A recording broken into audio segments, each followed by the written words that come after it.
Hello everyone. Recently you might have noticed that I published a teaser video for my most recent project, the ambient lighting system for PC.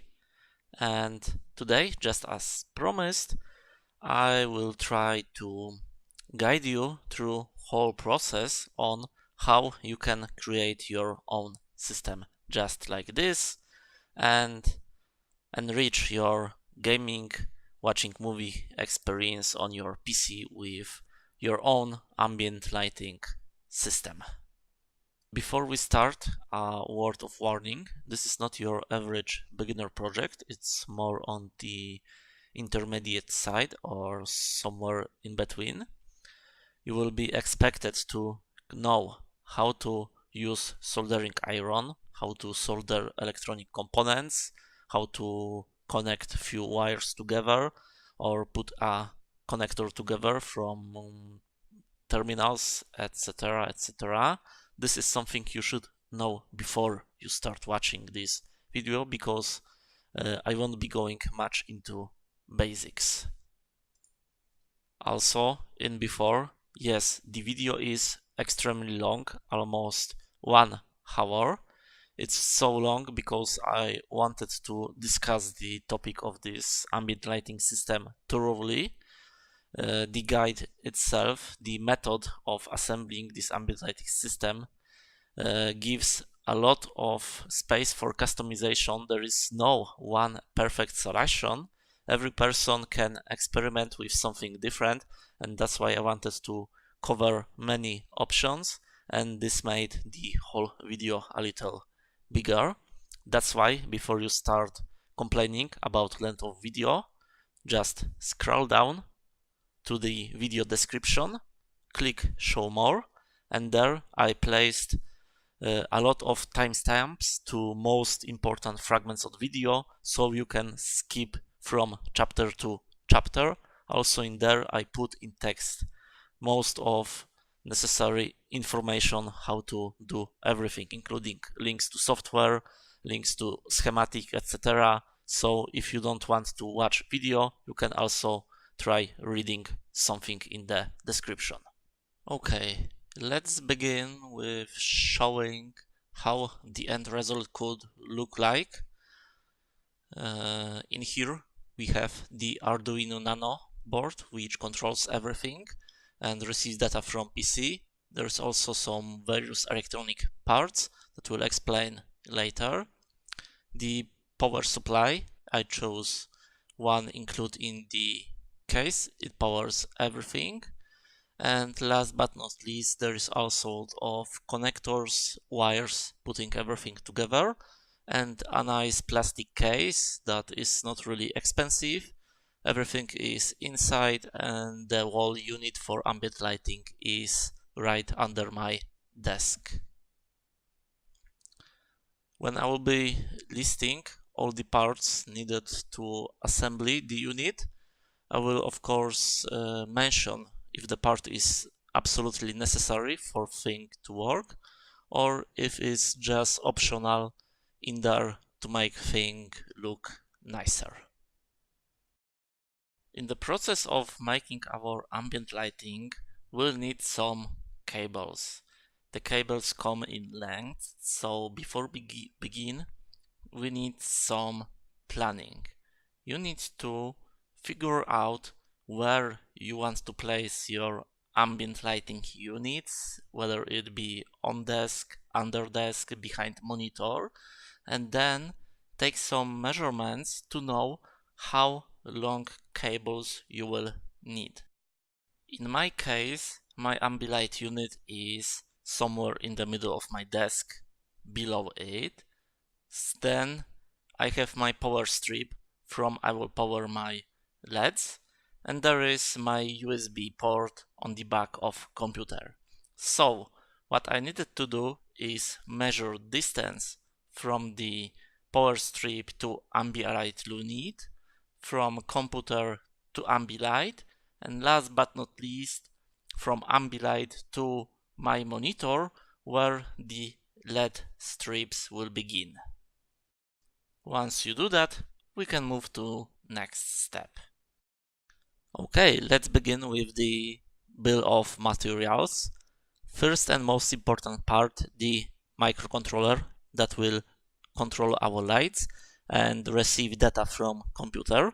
For this project we'll be using cheap Arduinos, specifically Arduino Nano, because it's small and can easily fit in a tiny case.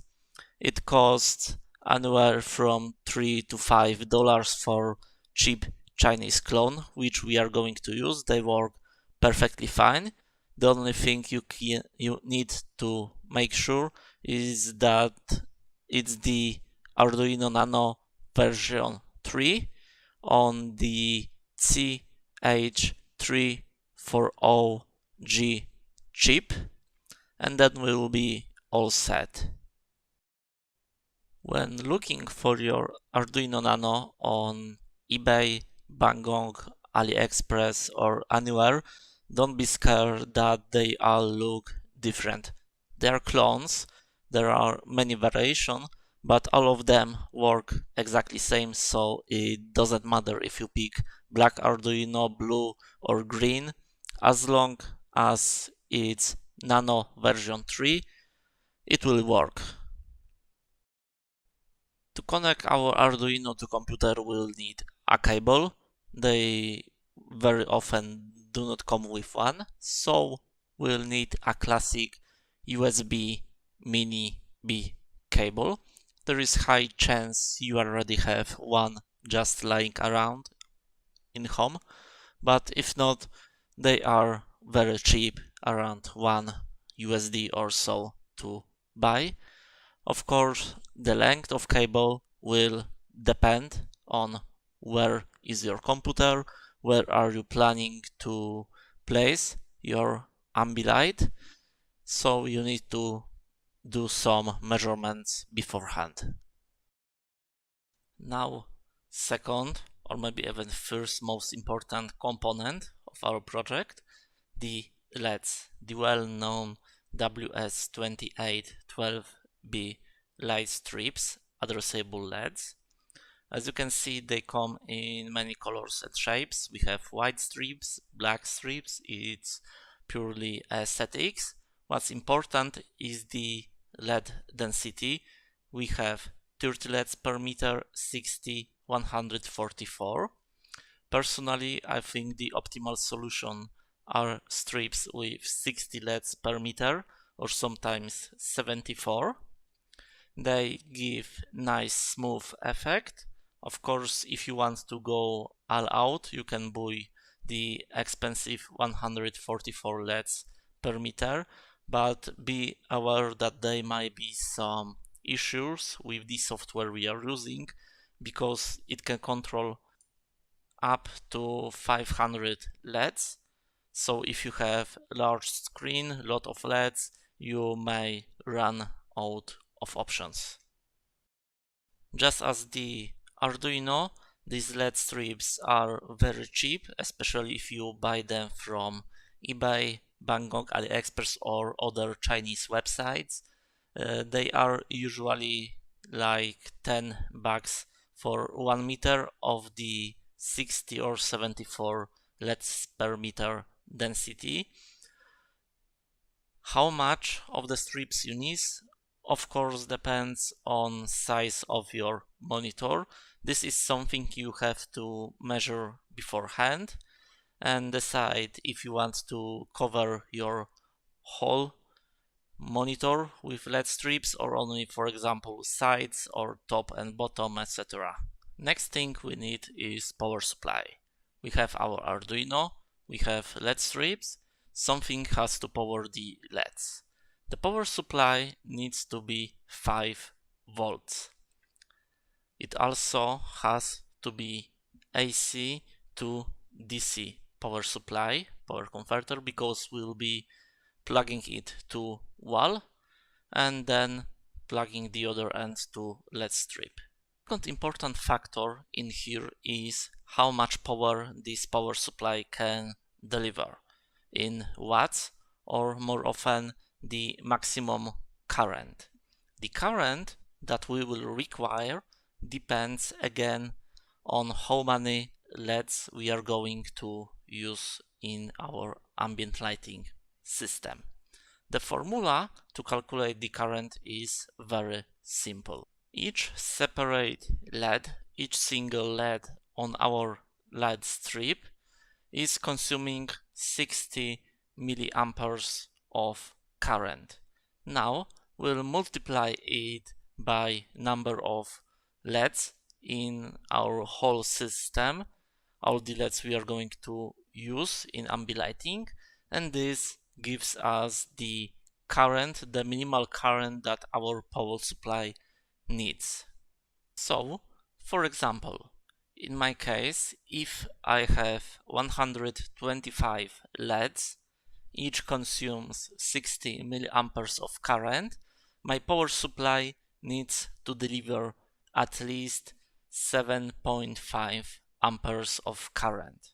For your own custom Ambilight, you need to do similar math and determine the current required by the LEDs to pick your power supply. Again, as you could see, the power supply come in various shapes and some of them already have cables. Which one do you pick doesn't matter as long as it's 5 volts and can deliver the current you need. One thing to consider is that if you find a power supply that already comes in nice black case and has separate output cable, your whole Ambilight unit can be much smaller because you don't have to put the power supply inside. If you do it the same way I did, so you are going to pick a small bare bones power supply with no cables in or out, you might need to consider placing it inside the Ambilight unit, and in the result it's going to be much bigger and heavier. We are nearly at the end of our bill of materials. We just picked our PSU, the power supply. Now we need something to connect it to the power outlet in our wall. If you picked this kind of power supply, the bare bone one, you can go two ways. You can either get yourself any kind of power cable like this or this. Of course, one of the ends will depend where you live because different countries have different power outlets. But the thing is, you can pick any cable, then just cut end of it, strip it down, and separate those 3 wires and connect them to PSU. Of course, you can do it the other way. You can get yourself a C6 power cable. This is a standardized power cable. The connector looks just like this. Oh, this is it. The EX5, C5. Yep, C5 power cable. That's right. You should probably recognize it. Many of devices in our households use this kind of cables. But what's the point? You could get this kind of cable and then buy a matching C6 connector or power plug like this. And this way you can nicely put it in your Ambilight case. So at any moment you can just unplug the power cable whenever you want. This is the nice and clean solution. Of course, you can hotwire everything just buying any power cable and cut one of the ends to expose the wires. Of course, if you pick the other kind of power supply, the one that already comes with output cable, then you will have to choose the connector that will match the power cable coming from your PSU. Usually it's the DC.1 plug. It looks about like this. They come in different dimensions, different sizes, so unfortunately it's up to you to find the correct one. Just as I said at the beginning, this is not your average beginner project. I won't be able to always find everything for you. Sometimes you will have to make your own decisions. But yeah, in the end, it just boils down to picking the correct cable and then correct power connector. Few more parts to go. Last but not least, we'll need few electronic components that will ensure correct working conditions for our LED strips. First one is 417 ohm resistor, and then we have 1000 microfarads electrolytic capacitor. Electrolytic capacitors are rated for working voltage. If we power our strips with 5 volts, then our capacitor needs to be rated at least at 5 volts. The most common ratings are 10 volts, 16 volts. We can pick any of them or even higher rating. It doesn't matter as long as it's higher than 5 volts. With all these parts laying around, we will need something to connect them together. That's why I wrote here a bunch of cables, because how much of them, how many meters or feet you will need, depends on your measurements on desk, from Ambilight to PC to power strip, etc. The brand of cable doesn't matter. What matters is size.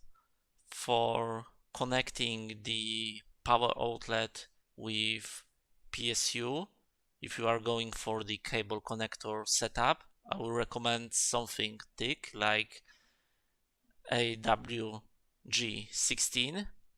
For connecting your Ambilight with the LED strip, we can use something smaller like AWG22. And last but not least, we will need a bunch of JST-SM 3-pin connectors. This is the type of connector that most of the addressable LED strips use. It looks exactly like this, and you will need about 2 pairs, but it won't hurt to get more of them. They are also very cheap, less than $1 or so from usual place. That would be end of the absolutely necessary elements to finish our Ambilight. There are 2 more things that I highly recommend to purchase because they are not very expensive, but they make everything much easier to construct and to put together and make it look nice and neat. First thing is some kind of enclosure, plastic box where we'll put all our components together. There is a whole market for universal plastic cases made specifically to people who like to model with electronics, do some DIY projects, etc. As you can see with a phrase plastic enclosure box, you can find plenty of them in all kind of sizes, colors and shapes. Just like with cables, you need to pick the case that will fit inside both your Arduino, your PSU if you have to include it inside, and it will fit somewhere on your desk or under, and maybe it will have the color you like the most. So yeah, you have freehand in here. And another thing is a prototype board.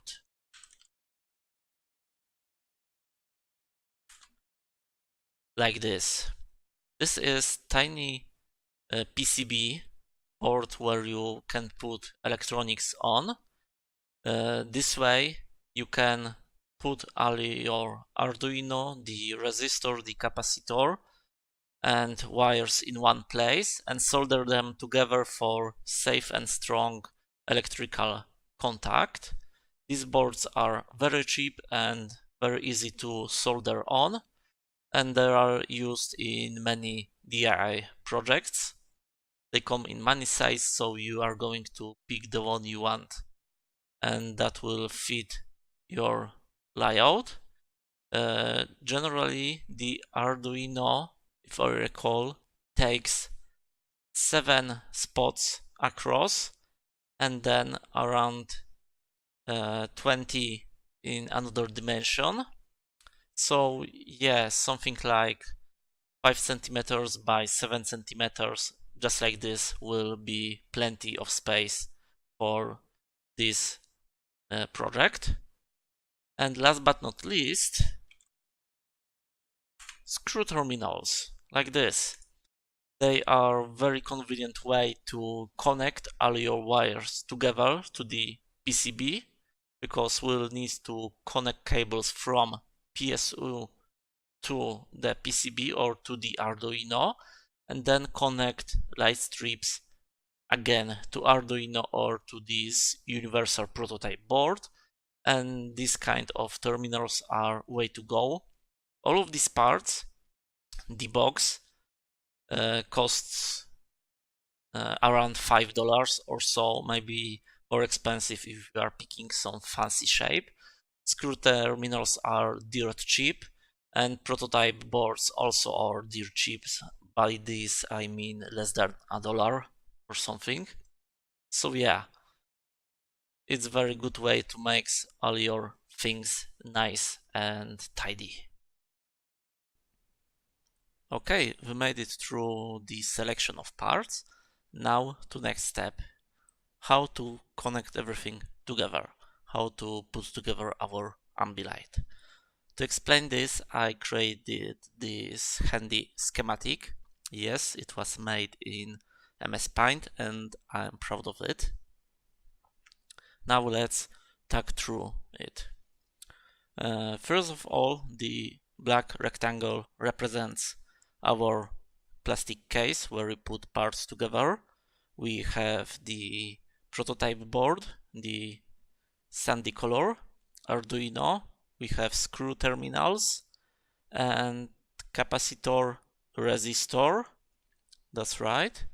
Then we have our PSU, the connector for power cable, and last but not least we have LED strips. We will be connecting our strips from both sides. It will be one long strip, but with connector on both ends. Before we get there, let's start from the beginning.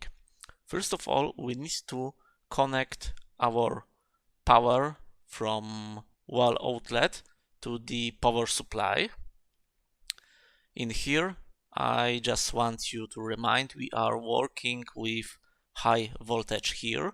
That's why you should be very careful what you are doing. If you don't feel confident enough to work with that, ask someone who can help you, maybe your parents, maybe a friend who is used to working with electricity. So,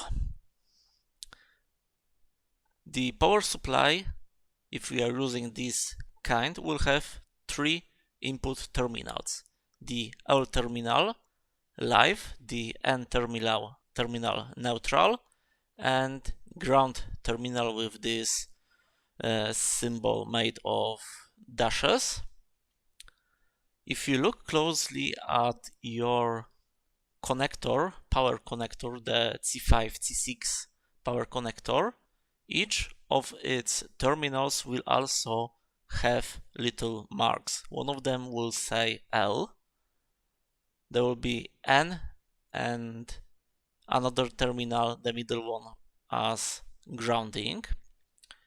We have to match them together. So we are connecting L to L, N to N, and then we are connecting the ground. This is standardized coloring of electrical wires. The live wire will always be brown, the neutral wire will be blue, and the protective wire will be mix of yellow and green.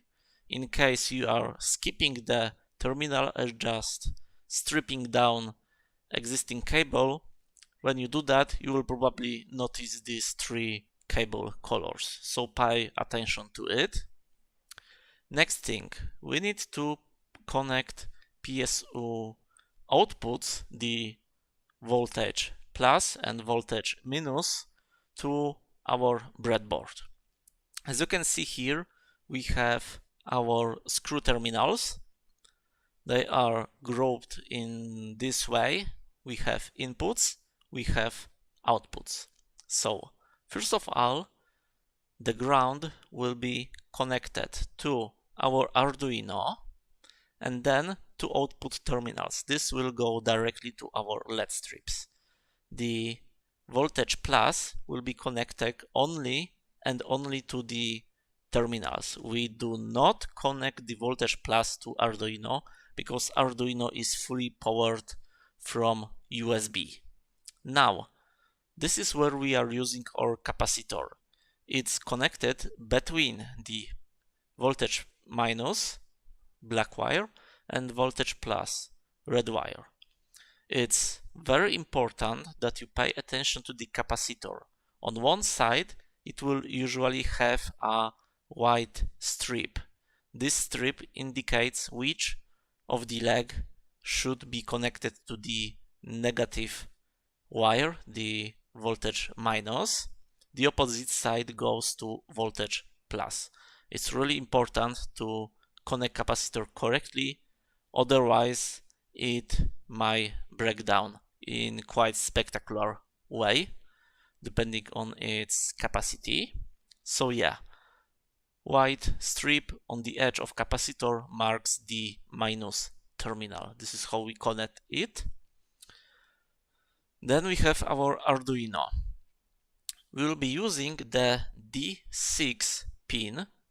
On Arduino it's always marked with white letters. The D6 terminal will be connected directly to our resistor. It doesn't matter which side. And then from this resistor we are going to connect to our output terminal, and this is going to be our output signal that makes our LED change color. Now if you look above, we have our LED strips.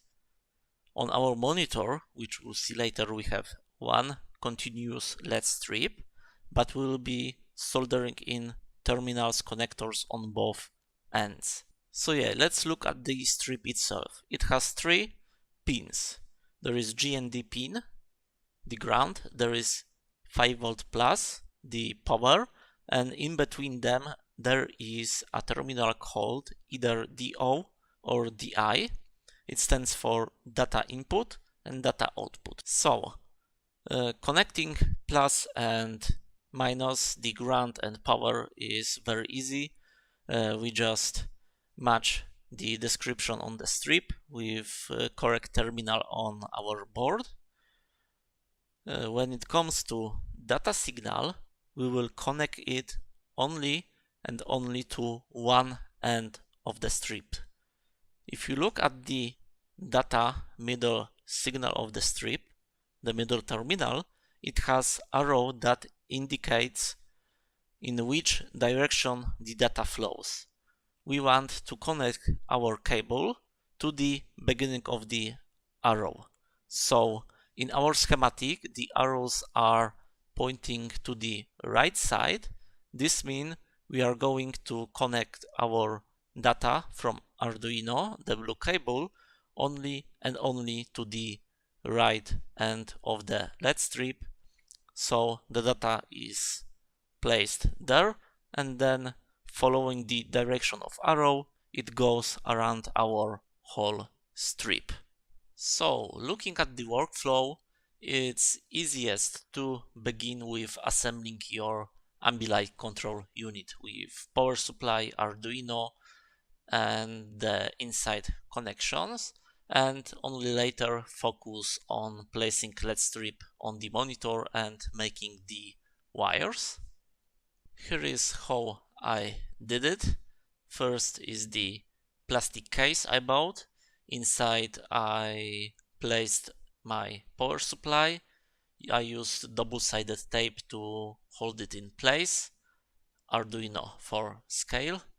Now, as you can see, I went for the cable connector approach for maximum mobility, so I can disassemble the Ambilight unit at any time and power it down. On this photo there is some extra tools. It's a Dremel, but in the end I didn't use it at all. To cut the spot in the case for the connector, I used simple pocket knife with mini saw. It was really good in cutting plastic. Alternatively, you can use a kitchen knife and heat it up under a lighter. When it's really warm, it will cut through plastic like through butter. And this next photo is from assembling the PCB on the tiny prototype board with Arduino and screw terminals. It's good to first insert all elements and see if everything fits together, and only later start to make connection between them. This is the end result. As you can see, there is our capacitor, terminals, Arduino. This was one of the photos I made before realizing I forgot to place in resistor.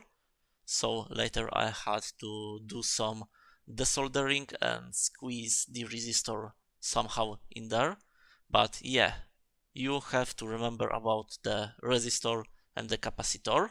When it comes to soldering on the prototype boards, you can use either thin wires to connect everything together, or you can just make large blobs of solder in between the pads. You can use a tiny wire, for example leg of resistor or leg of capacitor, as a bridge between each pad, and this way the soldering tin will stick to it more nicely. And yeah, this is the ugly bottom side, but it works. So yeah, we got it going for us. As you can see, I went for the blob approach. The paths this way are really big for big current going from PSU to LEDs. So I think this is the recommended approach instead of using wires. And as you can see here, I used one extra element. It's called a gold pin terminal gold pin socket, the black and striped one. This allows me to detach my Arduino at any time, so if I ever get bored of this Ambilight, which is unlikely, I can take out Arduino and use it in other project. And here's one of the last photos from practically fully assembled ambient lighting unit. As you can see from before, I just now connected the power input to the PSU, the live, the neutral and ground wires, and then outputs from the PSU, the voltage plus and minus to the input terminals on my board, and in there I already placed all the wires going to the LEDs. And speaking of LED strips, let's look closer to the process of installing them at the backside of monitor. Monitor preparation. Just like before, you need to plan some stuff ahead. Most important, strip placement. Look at backside of your monitor and see, measure how many LEDs on single strip you can fit at the bottom of monitor, sides and top. Then you can cut your strip to size. Pay attention to the shape of your monitor backside, if it's, for example, curved or not, if there are any depressions or uneven edges. On the example of my Dell S2760DG, yes, it's very difficult to do because it is curved, it has a depression at this I/O side. Also on one of the sides there is a step edge because there is USB port in there. So yeah, I had to be flexible with my strips, but if you have different monitor and you are lucky, it will have nice flat backside. In that case, all you do is clean the edges where you will be attaching LED strip with something like isopropyl alcohol. The photo you are seeing now is the more common pattern of attaching LED strip to monitor. We go all the way around and we are leaving a small gap at the bottom. This is where usually our monitor stand is. We don't want light shining straight at it. Also, we need to leave some gap to connect cables to our strip.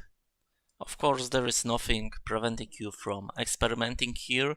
If you have, for example, monitor hanging on wall with no stand, you can of course do the strip all around without any gaps. It will be all later configurable in the software that we'll be using. And that's exactly how I did it. The full strip on top, then I have cut to size strip on the sides, and again full strip with the gap on the bottom. Few things to keep in mind when connecting your strips with monitor. First of all, try to keep them about half or 1 centimeter away from the edge. This way the light goes to the wall instead of your face. Also when connecting strips in corners, try to maintain same distance between LEDs, even if the strips don't touch each other. And of course, most important, the data flow. Just I said before, the arrows on strips show you in which direction data flows. You need to glue your strips on the monitor in the way that each end of strips follows the arrows on the another strips. So all the arrows on every strips are either clockwise or counterclockwise. Once the strips are in place, you need to solder them together, connect each end of strip with the beginning of next in every corner where you had to cut them in the pieces. In here, there is one simple rule to follow. When it comes to the data line, the end of each strip has to be connected to the beginning of data line in another strip. Always the very end to the very beginning, because if you mess that up, your LEDs will be lighting up in very different order, or some of them might not even get the signal. But when it comes to the ground, the voltage minus line of LED strip and voltage plus, the 5 volts, in here there are no such rules. You can connect your wires to the other segment of the strip and connect it with another segment of the strip. It doesn't have to be beginning to end to beginning. You can do it in the way that will be most convenient to you. Here are some examples of mine, how I did the corners. As you can see, the data continuity is maintained, but ground and 5 volts is done the way it was more convenient to me. On the last photo you can see that at the end of strip where arrow points towards the connector, there is no data line, but on the other end where arrow points away from the connector, data line is connected. Also, if you have a motherboard in PC that can control addressable LED, it's a good idea to test your strips beforehand and see if they all light up and everything is corrected correctly. Now let's take a look again at our schematic.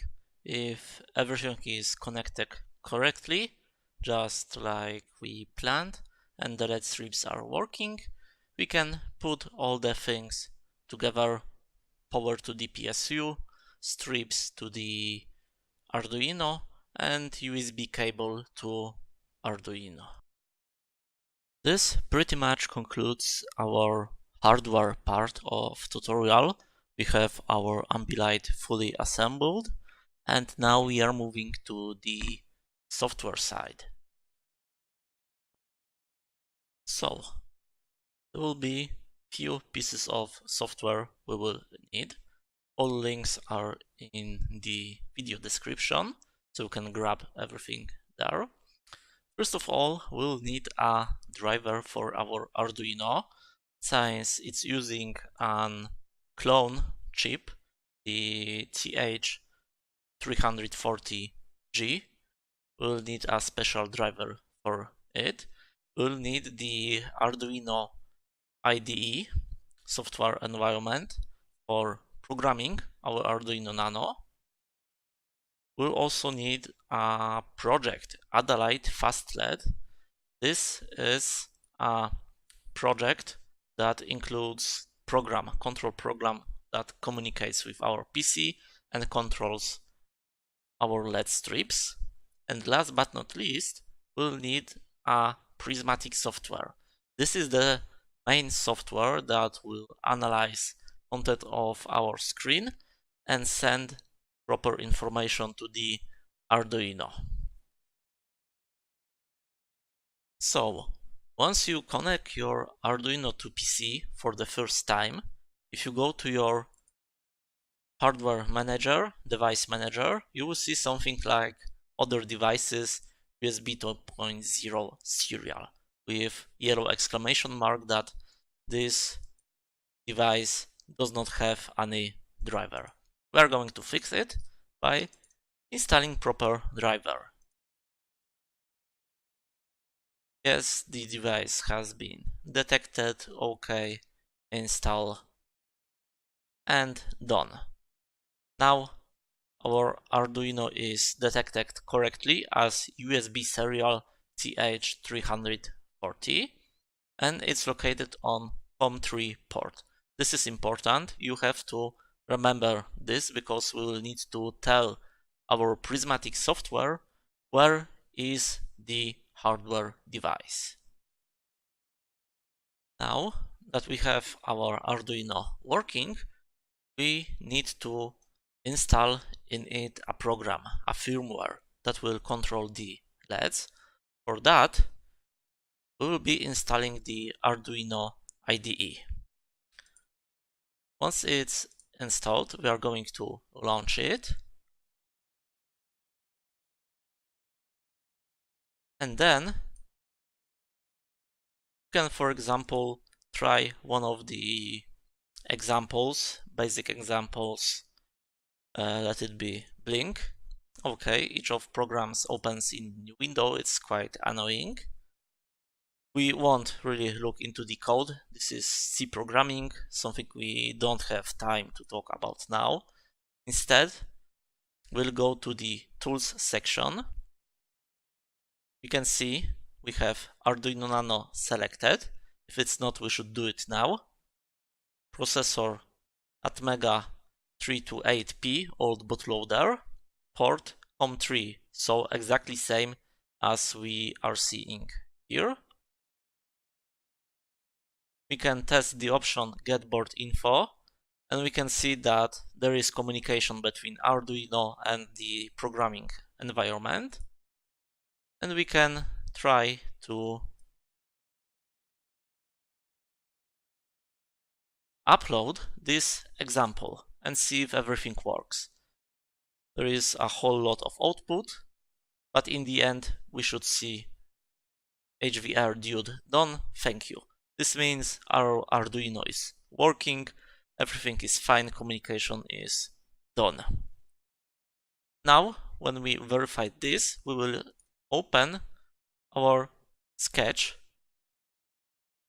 the Adalight FastLED 114. It's here. Arduino LED stream fast LED, and there we go. We'll close the previous window. Now that we have the main program loaded, we should verify one more thing. We need to install a special kind of program that will control our LEDs, a set of functions.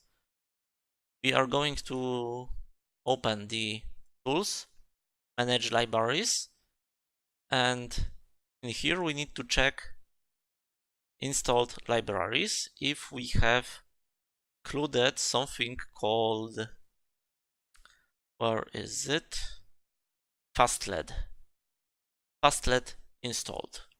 In case it's not here, we'll have to switch to all, type in search FastLED, and then we are going to just select version and click install. Since I have 3.2 version already installed, I can either downgrade or do nothing.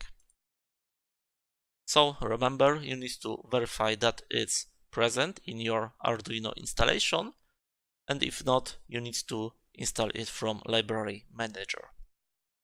Once the FastLED library is installed, we can close and look in here in the configuration of our program. These are the three things we are going to modify. First one is num LEDs. We need to tell program how many total LEDs we have on our monitor. For mine it's 125. Okay. Next thing is on which pin of Arduino we have our data output. If you will recall the previous section of our video, we connected the data stream to the D6 pin. That's why we are placing here number 6. And next, there is serial speed. Serial speed determines how fast our computer communicates with Arduino. This determines how much data our computer is able to send to Arduino within one moment of time. Of course, the higher the speed, the faster we can tell our LEDs to change colors, and because of that, the changes of colors will be more fluid and it will react faster to changes on our screen. From what I've been testing, the 500,000 is the optimal rate. It allows us to achieve 60 FPS on the LEDs. So yeah, they can update 60 times within 1 second, and it's creating already nice fluid motions.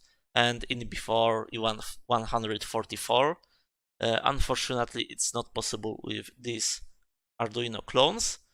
If you would put here maximum speed of 1 million, 1,000,000 thousands, we would end up at around 75-80 FPS. So we will stop at this nice round number. And one thing to remember here, it's not like you can put here any number. There are specific increments in which you should place it here. That's why I highly recommend to leave it at 500,000 unless you know what you are doing. So we have all here done. Next thing, we will verify our sketch. We made only approved changes, so everything is correct. And now we are going to upload sketch.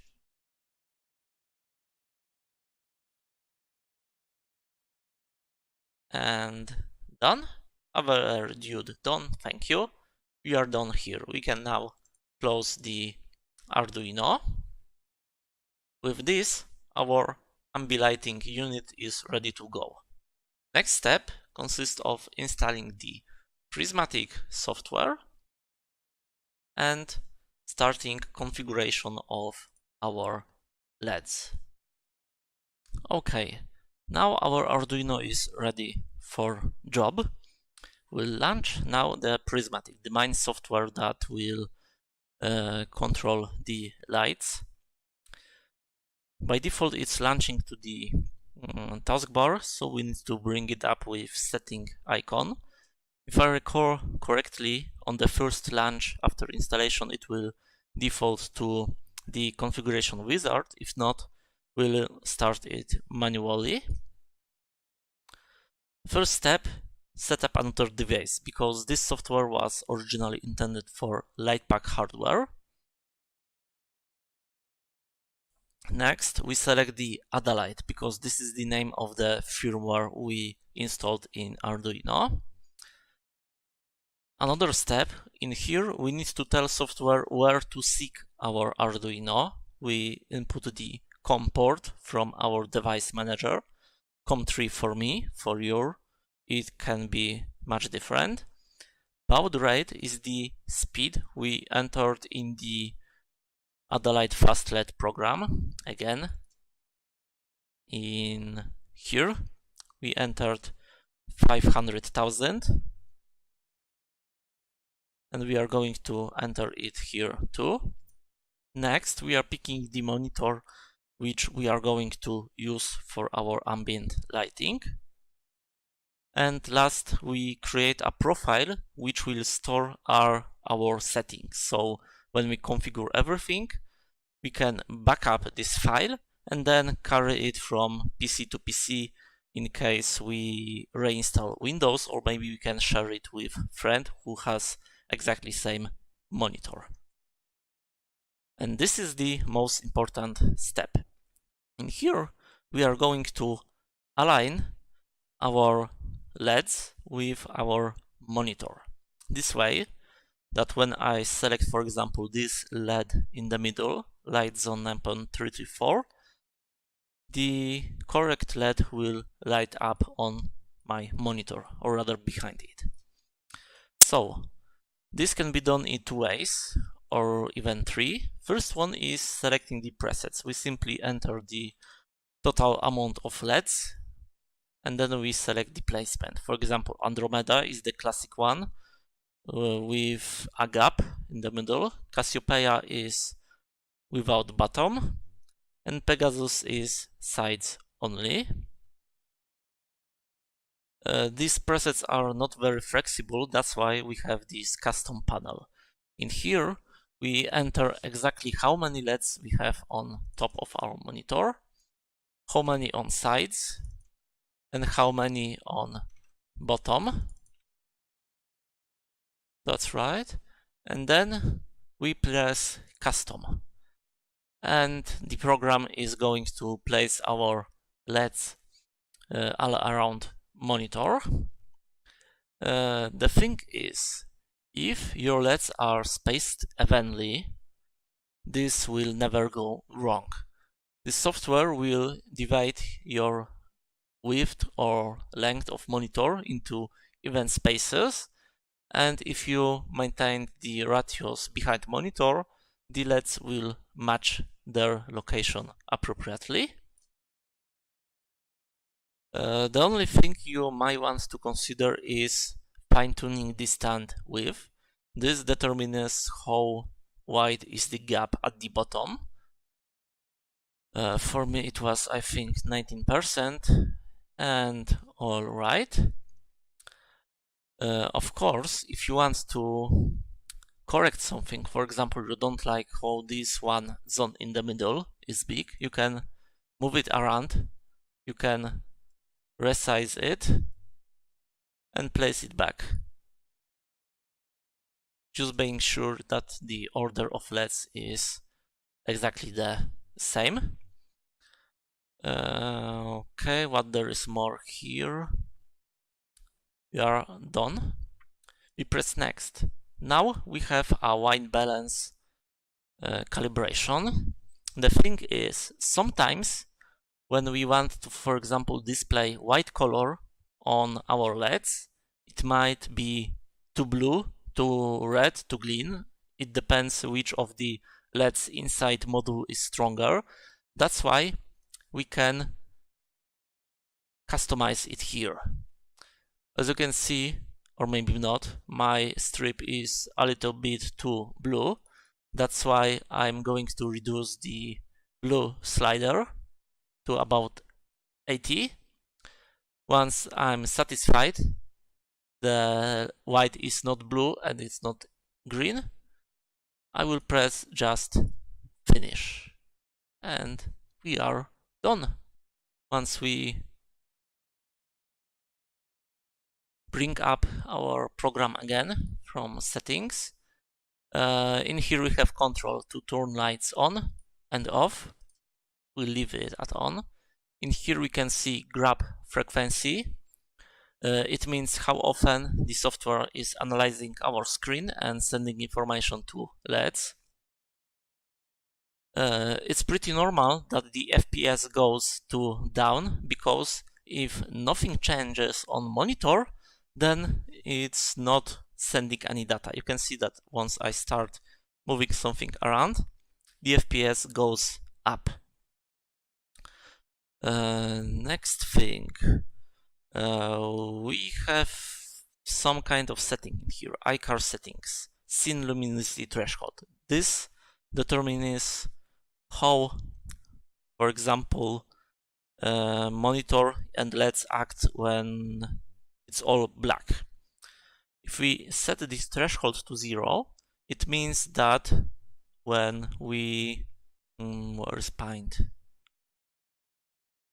When we have something black on our screen, we are allowing our LEDs to completely turn off.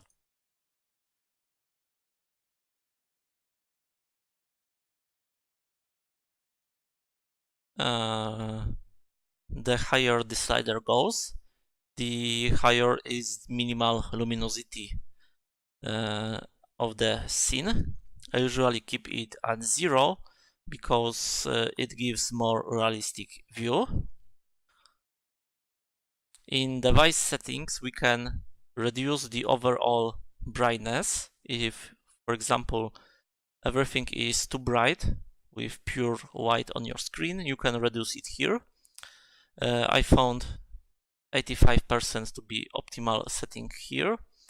Of course, we can do a gamma correction in here if you want to fine-tune everything. I haven't messed with this yet. There are some extra settings like keep lights on after lock computer, after suspend, after exit, etc. What do we have here more?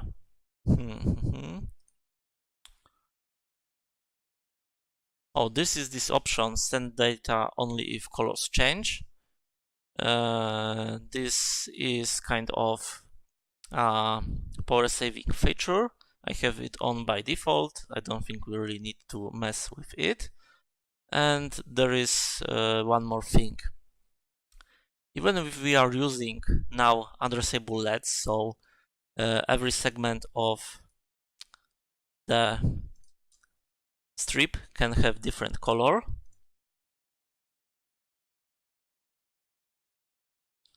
We can turn on something like average color on all LEDs. This way, instead of colorizing every LED differently, each of them will have same color depending on what's the average color on the monitor at this moment. There is another one thing here. We can switch to mood lamp mode, where it will simply rotate between all colors, either slow or fast.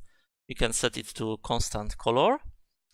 And also there is sound visualization mode. This one is tricky to get to working, I will admit it. Personally, I never got it to work with me yet. I got it to work with my microphone, so exactly as I speak, you can see now that it's reacting to my voice. In theory, it should be exactly same with speakers, but for some reason it's not working with me. I'm now working with the developer to solve it. Maybe we'll be lucky it will work out of box for you. But in meantime, let's just switch to the screen grabbing mode. And if up to this point everything is working for you just fine, congratulations, you just fully created your own do-it-yourself ambient lighting system. Thanks for watching, because it was a really long video. If you stayed here with us this far, I'm really appreciating it. And now, till the end, I'm just going to do some kind of showcase how it looks when, for example, gaming, watching movie, etc. So if you want to see what this is about, you can watch it now.